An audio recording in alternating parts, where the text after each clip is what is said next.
हमारा लोगों का जरूरत नहीं है, ऐसे माँ मिट्टी इंसान हमारा साथ है।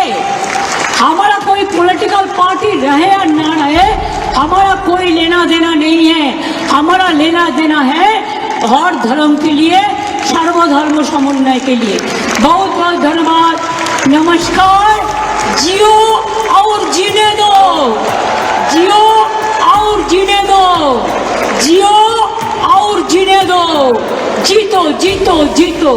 Thank you so much. ये बयान है पश्चिम बंगाल की मुख्यमंत्री ममता बनर्जी का, जो उन्होंने कुछ दिन पहले एक कार्यक्रम को संबोधित करते हुए दिया था। हिंदू मुस्लिम की एकता को लेकर ममता बड़े बड़े दावे करती हैं। कहती हैं कि हम जियो और जीने दो की राह पर चलना चाहते हैं। अब इनकी एकता की कहानी को जरा ध्यान से समझिए। पश्चिम बंगाल के मुर्शिदाबाद जिले में वक्फ संशोधन अधिनियम के खिलाफ विरोध प्रदर्शन में हिंसा इतनी फैल गई है कि अब तक 3 लोगों की मौत हो चुकी है। पुलिस ने वहां 150 से ज्यादा लोगों को गिरफ्तार किया है।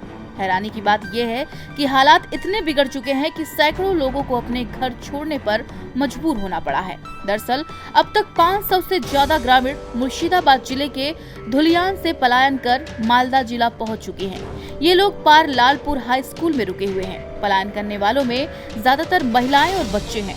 इन लोगों का आरोप है कि उनके घरों में आग लगा दी गई, लूटपाट की गई और पानी की टंकियों में जहर तक डाल दिया गया। शरणार्थियों ने बताया कि हमारे पास ना तो घर बचा है और ना ही राशन, इसलिए जान बचाने के लिए भागना पड़ा। इन लोगों ने बताया कि हिंसा फैलाने वालों में ज्यादातर 15 से 17 साल के लड़के शामिल हैं। हम लोग का यहाँ पे जो मोदी खाना दुकान है वो सब मतलब कि जला दिया और पूरा तोड़ फोड़ के, मतलब 2 दुकान है, दोनों दुकान में घर में घुस के पूरा आग लगा दिया। इधर साइड हम लोगों का ये मतलब घर के पीछे एक घर है, उस घर में पूरा आग लगा दिया। 3 घर मतलब पूरा आग लगा दिया है। और कुछ मतलब पानी भी पीने का ये नहीं है, सब टैंकी होंगे सब, मतलब कि सब मतलब तोड़ फोड़ के, मतलब कुछ भी ये नहीं है यहाँ पे। मतलब कितना बार फोन किए, पुलिस को फोन किए, मतलब दमकल को फोन किए थे आग लिभाने के लिए, तो वो भी मतलब कि फोन नहीं उठाया, फोन उठा ही नहीं रहा, कोई भी फोन नहीं उठा रहा था। घर के महिलाओं के साथ भी बच्चों पे किया गया? हाँ किया है यहाँ पे पूरा लूटपाट किया है। घर के महिला के साथ भी मतलब कि बहुत ये किया है।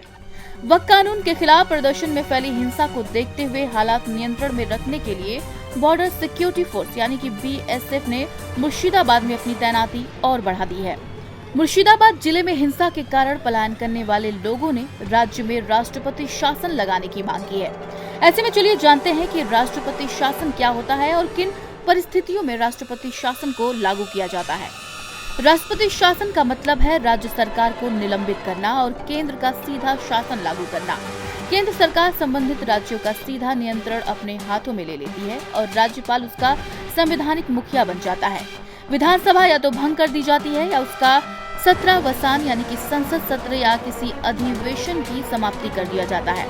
ऐसी स्थिति में चुनाव आयोग को 6 महीने के भीतर फिर से चुनाव कराने के लिए बाध्य होना पड़ता है। राष्ट्रपति शासन को लेकर हमारे संविधान में 3 तरह की आपातकालीन स्थितियों का प्रावधान है। पहला, अनुच्छेद 352 के अंतर्गत राष्ट्रीय आपातकाल युद्ध, बाहरी आक्रमण या सशस्त्र विद्रोह में लगाया जाता है। दूसरा, अनुच्छेद 356 राष्ट्रपति शासन, जब राज्य सरकार संविधान के अनुसार काम नहीं करती। इसी को देखते हुए हाल ही में मणिपुर में राष्ट्रपति शासन लागू किया गया।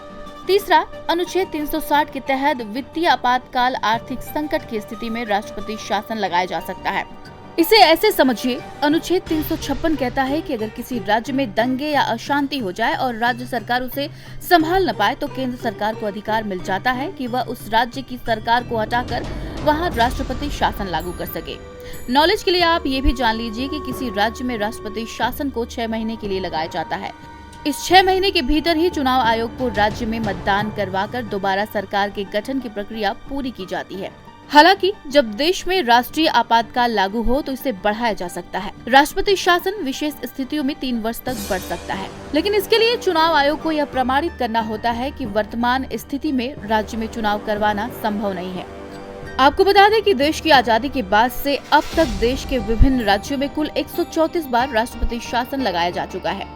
पहले बार राष्ट्रपति शासन सन 1951 में पंजाब में लागू किया गया था। वहीं मणिपुर और यूपी में सबसे ज्यादा 11 बार राष्ट्रपति शासन लगाया जा चुका है। ऐसे में आपको क्या लगता है कि क्या ममता सरकार राज्य की हालात संभाल पाएंगी या वहां राष्ट्रपति शासन लागू होगा? हमें कमेंट में बताएं और वीडियो को लाइक करें, शेयर करें और हमारे चैनल दस्तक टाइम्स को सब्सक्राइब करना बिल्कुल न भूलें।